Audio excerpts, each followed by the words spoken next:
Welcome to the New World Order Showcase Podcast. Your host, Jill Hart, the Coach's Alchemist. Couldn't be more excited to have you join us today.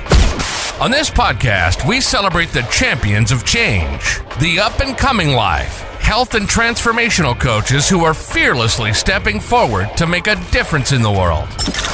Get ready for inspiring stories, practical tips, and powerful moments that will motivate you to make a positive change in your life and those around you. We're happy to have you join us on this incredible journey as we dive into the world of life, health, and transformational coaches who are lighting up the path towards a better tomorrow.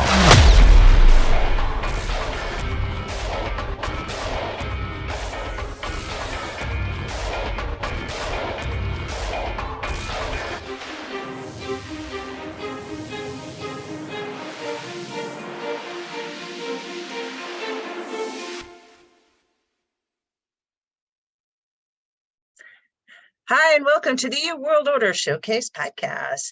Today we are speaking with Virginia, and I'm just going to let her say her last name. Rasmijn. Thank you. Virginia's the Mustang Matters Coaching, a confidence activator, talent igniter by day, singer-songwriter by night. I love how those two go together. And I'm really looking forward to hearing your story, Virginia. Thanks so much for joining us today. I love to be here. Thank you so much for your invitation, Jill. Really means a lot. Very nice. Thank you. You're welcome. So tell us your story. How did you get started in all of this? How did you become a singer-songwriter to begin with? And then how did that morph into coaching? Yes. So I have been loving music since I was a child. My mom told me a story that I was 6 months old, and my dad is actually a musician as well. And I think, well, my mom played some trumpet as well back in the day. Excuse me. But she said she put me behind the drum with a drumstick, and I was 6 months old, and I did the tapping on the beat of the music. And she said, yeah, from that day on, I knew music was in you. I got the music in me. Sounds so cliche, but yeah, so I was always drawn to music. And when I was 6, I got a guitar, acoustic guitar, and I didn't really learn how to play it. My mom showed me some chords on it.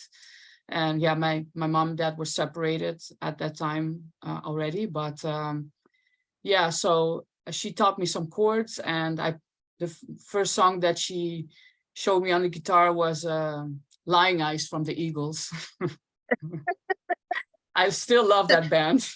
Yeah, that's like one of the best bands in the world, and great singers and musicians. So okay, so from there on, I just was in my room all the time, making my own songs and playing whatever I could come up in my head with. And then when I was 9, I discovered Mariah Carey, and I heard a song from her on the radio. It's called Vision of Love, and I was just completely mind-blowing of her voice and mind-blown by her voice. Excuse me for my grammar, but so I was so obsessed with her singing, and then from that day on, I got her tape. And that back in the day was a tape still, you know. And then I just practiced her voice and her songs day in and day out. And from there on, I just developed my singing, and then went to other artists, studying other artists, because yeah, I did some talent shows when I was 15, and there they gave me that great feedback, and it destroyed my heart though. I came crying off the stage. So it wasn't that great at that time, but it was the best advice that I got. And they said to me, yeah, we're gonna let you through the finals, but we want to see you do your own style and develop your own voice. And that broke my heart because I was just obsessed with her. But that was the beginning of really creating my own identity in music. And having the room to say, okay, there's already a Mariah Carey, so I cannot be a second one. I have to be Virginia, you know, who I am. And so, yeah, I did a different styles of music. I went into jazz and even the mariachi, like it's the music from Mexico, Mhm. and just different styles, classical music. I love opera, you know, Mhm. and just developing my voice. And I recorded some stuff when I was in Holland, and I did some music performance, but it was more for friends and family, and some performances was just, you know, when I was invited to play with someone, or I was in like sort of a school band, you know. But to make music my profession was a next level of thinking. And I went through some stuff when I was younger, and it was not so good. So it developed some self-esteem and self-image issues, let's say that. Mhm. So I knew I had this love and this passion, but I didn't think I was that talented enough, or I didn't know too much about music. And I actually told myself, you can never be a professional singer or a paid singer, that you have to just go for jobs, what you can go for and earn your money, you know, paycheck to paycheck, actually. That so I always went into jobs that were in business. That's also a side of me. Like I have also a businessy side, Mhm. and I now use that.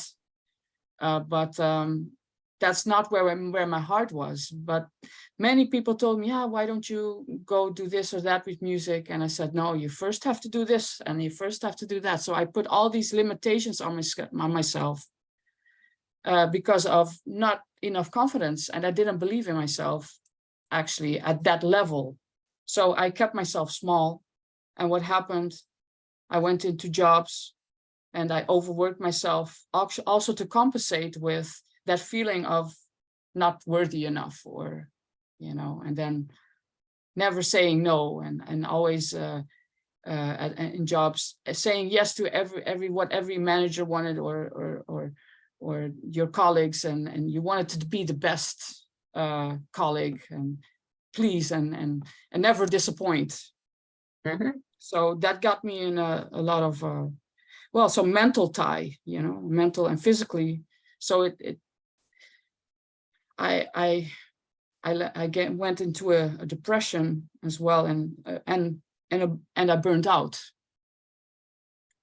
And I was working as a secretary back then. It was like more than a decade ago in Holland.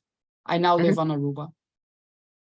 But I had to go on sick leave, and that was like a destruction for me, like the biggest disaster. I thought I would die, and if I didn't even have the courage to tell my boss that I couldn't anymore, you know, I can't. That was not even a word that I dared to say.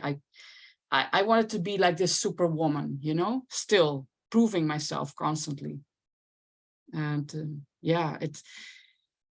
so I had to take time for myself and go in this healing and recovery, because I couldn't even lift my hands up to wash my hair because my whole body was in pain and so stiff. And I had repetitive strain injury as well, working behind the computer with stress for many years. So I had to go in rehabilitation therapy, physiotherapy, like 3 times a week. And so much more happened. But that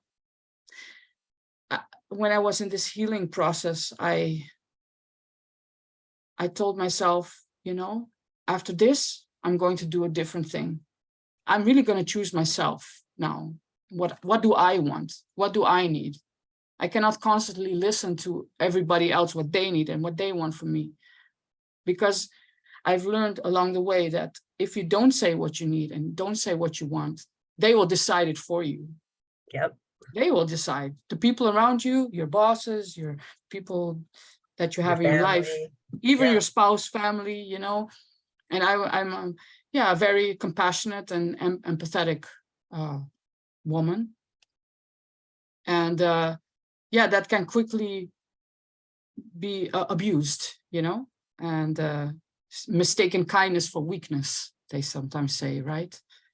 So I had to really learn how to protect myself and my boundaries and set boundaries, because I didn't know what my boundaries were, because it was crossed over a lot by people in my life. Yeah.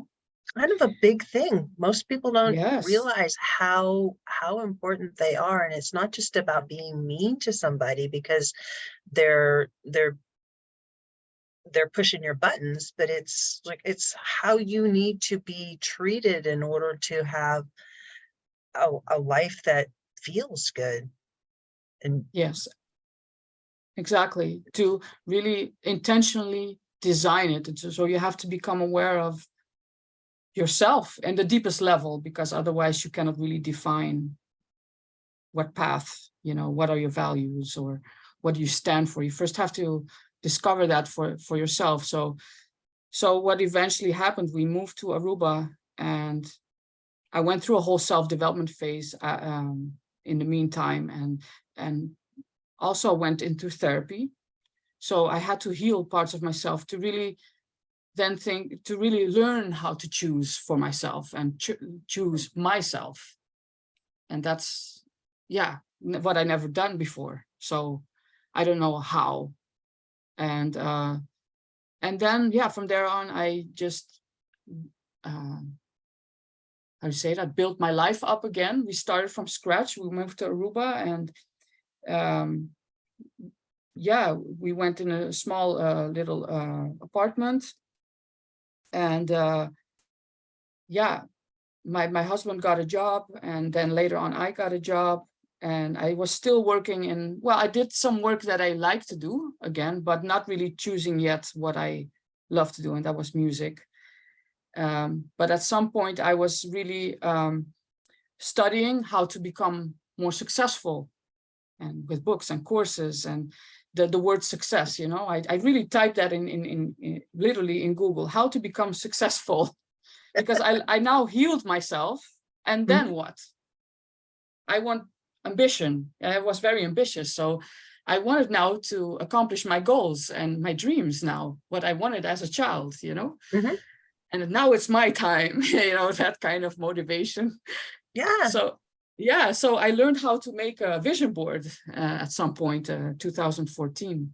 And I made I cut out all these pictures with singers on it, and me in the studio and recording music, but also on big stages. Like I had a picture of me. No, that was not me, but it represented me. It was actually Sade, the singer. Yeah. And with her band, and I thought, that's what I want. I want to be on a jazz festival or whatever.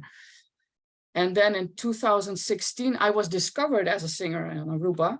That's a whole story on itself, but I think we're going to leave that out because there would not be enough time. But I got discovered, and that also had to do with following your intuition a little bit as well, where to be, what to do.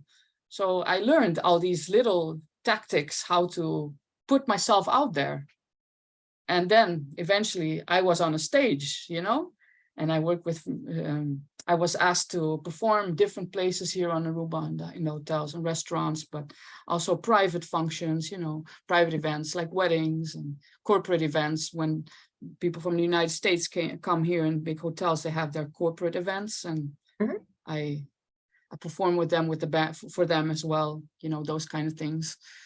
And but at one point, one of the musicians that I work with, he said, hey, the jazz festival is coming, because we also had a jazz festival here on Aruba, and every year. And he said, would you like to do a Sade tribute performance on the jazz festival? And I said, what? Really? Like, wow, this was exactly what was on my vision board. And like, really, literally, because I love her music. I love Sade. I love her music. I listen to it a lot. So I was a really big fan of her as well. So, and her music also helped me through the times that I felt really down and depressed. So she has really good music as well to process that sadness. And so it was for me, wow. At one point I was there 2018 on the jazz festival. It wasn't perfect. I won't say, like, in my head, I could have done so many things better. But everybody starts at the beginning. Yes, but the dream came true in so many ways, like it was full circle. And then I thought, this is the most powerful confirmation that I've ever experienced, that had such an impact on my self-esteem, but also, if your will and desire is there, you will find a way somehow to accomplish it. But that still takes some healing from yourself. So then I thought, because in the meantime, I quit my full-time job in luxury retail when I worked back then, and I was a full-time singer. So, so I went from working class to business owner at that time already. So then I thought, that was also on my vision board, to be a coach, because I thought, well, I first have to help myself before I can help other people. And I was always a desire in me since I was young to be like a psychologist or somebody that can help other people mentally as well. So I thought, well, I think I'm gonna go for being a career coach or business coach. And I did that. I did many courses on life coaching and integrative wellness coaching first. And then I got certified at one point, 2020 something, to be an international certified career and business growth coach. So I thought, well, I'm now going to help other people do what they love to do, but also become that confident to choose for themselves. And I just created a program from my own experience and all the knowledge that I had throughout the years and the courses that I did. I just created this program. It just went out. It just came out of me. Let's say that. I didn't have to really think about it. I just had my system. Because of the experience, I know the thoughts behind and the feelings when you are in that place that you don't believe in yourself. I know where you have to start to end at a certain point. And so that's how my coaching business and my singing came to life. And so that's in a nutshell the story. So yeah. That's a great story. And I love how it kind of all weaves together the experiences you've had in your life to lead you to this point where you're stepping out to help other people be successful. So yes. I know that you call it Mustang Matters Coaching. So how did that name come about? Yeah, so there was a moment that I was thinking about the business name and about my branding. You know how it goes in the beginning. You're so obsessed with the branding and the website and the logo, like those kind of things. Yeah, exactly, But so yeah, I first came up with the name Coaching by the Ocean, because I live on a tropical island in the Caribbean, and I mostly have my clients on the beach. So I coach them just on the beach. You see the turquoise water, you're in the white sand, it's perfect. But then I was at a performance and some fans, I have like a following and they come watch me and my performances. And they ask me, where are you? And okay, so, and mostly in the breaks, I spend time sometimes with the people that follow me, and I just talk with them or with the audience. And then we're two friends, and one of them, I told him about told them about my business and my plans and everything. And I told him the name, and I said, Coaching by the Ocean. He said, no, no, not Coaching by the Ocean. No, I don't know. It's not you. And he said, okay, well, explain. And then he said, no, you are a powerful force, and you help women to become more powerful and break free. And what about the Mustang? And I was like, yeah. I said, yeah, Mustang, because the old Mustang Shelby is also my favorite car. Mm-hmm. I love the 70s, by the way. That's like I wish I was born in that era. So that real cool car, or Mustang, that's a great car. But also that I learned to horse. drive a Mustang. Oh, really? A 1965 Mustang. It was green. I'm so and jealous. convertible. I'm not talking to you anymore. This is too much. The clutch was slipping.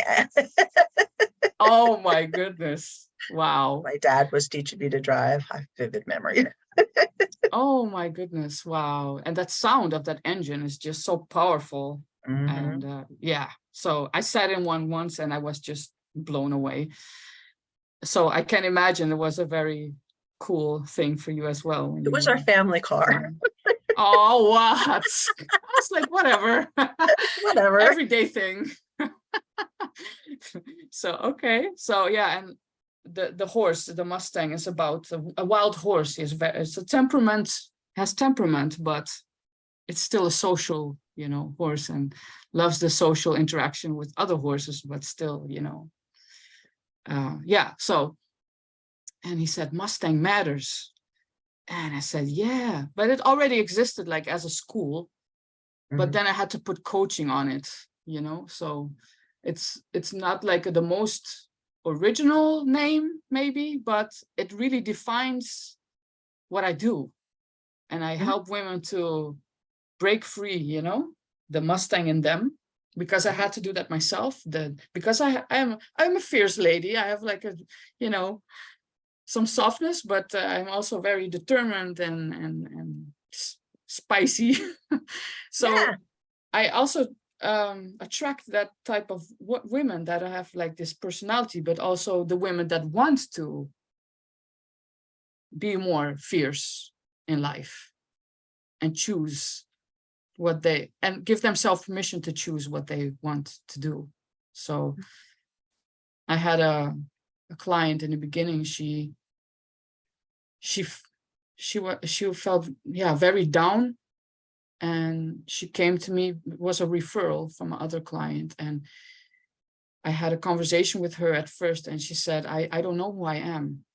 But I could see on her that she was really that powerful being there inside. I could see, like, if she would come out, she would be like, maybe people would be afraid of her, like intimidated. That's like that energy that she had inside. Mm-hmm. But I saw it, like, but she felt she didn't know who she was. So she made herself small, like literally her body posture was more introverted. And she said, I don't even know what my favorite color is. And so her whole identity, yeah. And so she went through the program with me.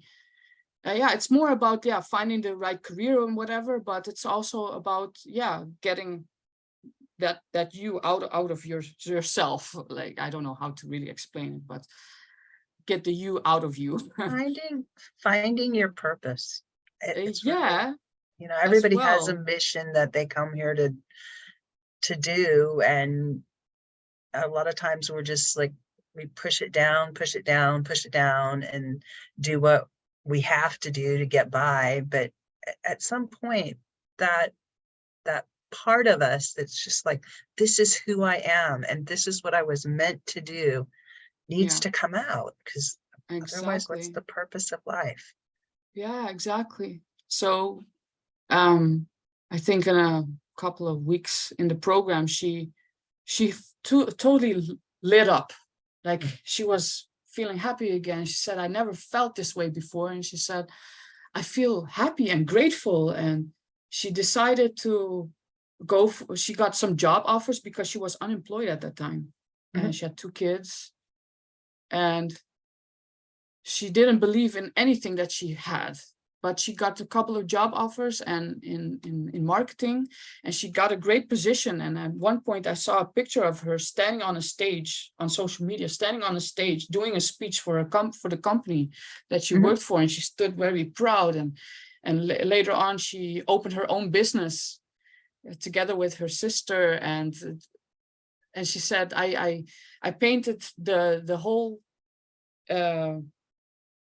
boutique that she opened in her favorite color. So she discovered what her favorite was, pastel pink. Okay. And yeah, so it's so great, you know, that to see that Mustang coming out, you know, and then doing what they love to do, and then really seeing that they have the power in them, to that force, you know, that can move, transform your life like 180 degrees. If you just see that, you know, if you really see your value and who you are. So yeah, I have my clients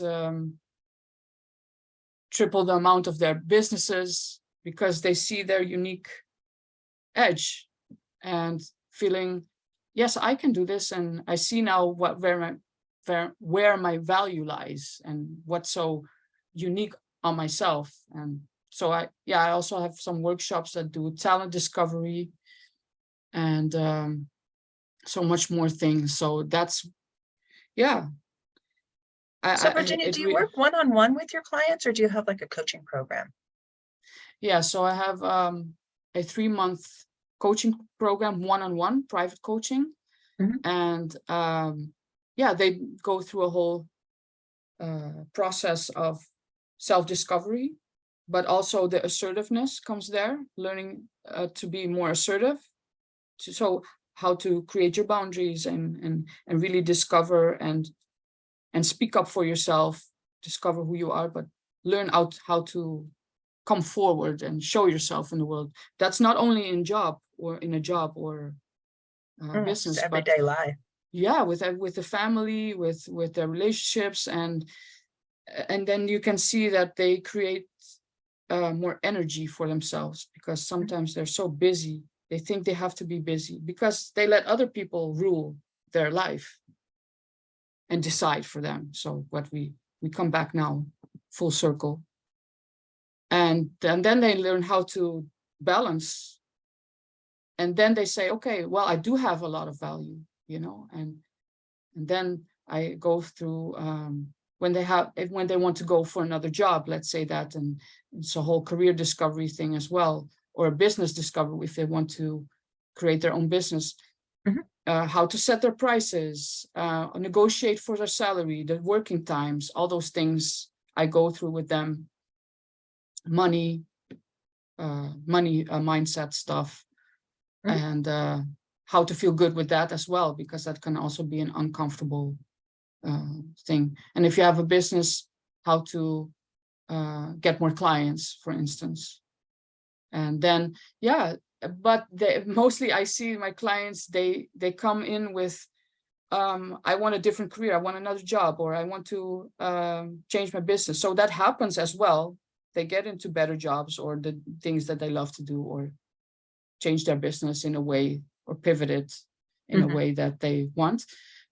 But they mostly say it was much deeper than that. It was so, yeah, one of my clients says it was a very, it's like fast track therapy. With a purpose. Yeah. So, yeah. So I feel it's quite a unique process, and I really have to, yeah. So I explain that a lot in my social media as well, how that works. So, yeah, and I give workshops as well to groups and with organizations. I worked with UNESCO, for instance, and yeah. So that's in short, yeah. Sounds exciting. So what's the one thing you want to leave our audience with today? What's the most important things that you'd like to share with them? Yeah, that's a great question. I hope that for who's listening now, that they got something out of this story, that you can change your life.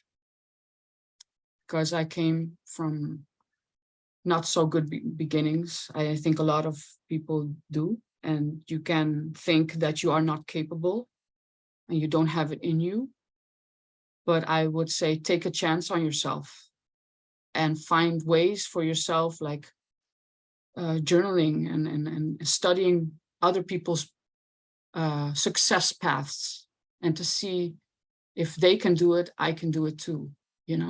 That's like read certain biographies of people that have accomplished things, even though they had a lot of hardships, because that gives hope, but it also gives you strategies, and and if you can't figure it out, just call me.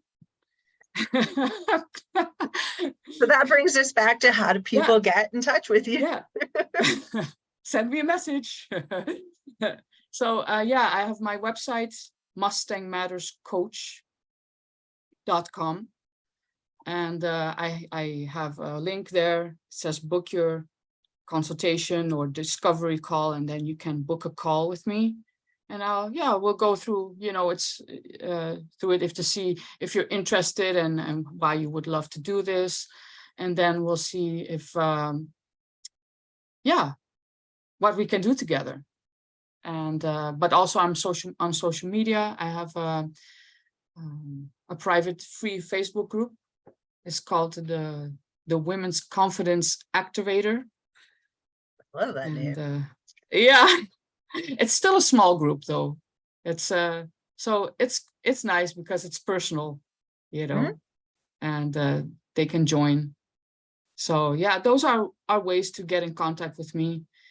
And also on my personal Facebook page, you can message me, and you will put the details in the notes, in the right? Show notes, for sure. Yeah. So thank you so much for joining me today, Virginia. It has been great hearing about your story and how you help women just really become empowered.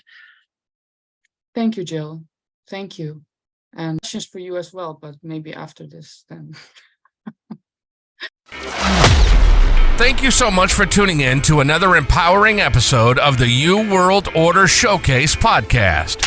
We hope you've enjoyed hearing from our incredible life, health, and transformational coaches who are making a profound impact on the world. Remember, change begins with you, and you have the power to transform your life and the lives of others. If you want to take that next step and unlock your true potential, visit thecoachesalchemist.com, where you can find the 3 ways we can help you for free to spin your talent into gold with clarity, a system, and a plan. Don't forget to hit the subscribe button so you never miss an inspiring episode. And if you enjoyed today's show, we'd greatly appreciate it if you could leave us a review on your favorite podcast platform. Your feedback means the world to us and helps us reach more people with our positive message. Stay connected with us on social media for updates, behind-the-scenes content, and upcoming guest announcements. You can find us on Facebook at the You World Order, or simply visit thecoachesalchemist.com.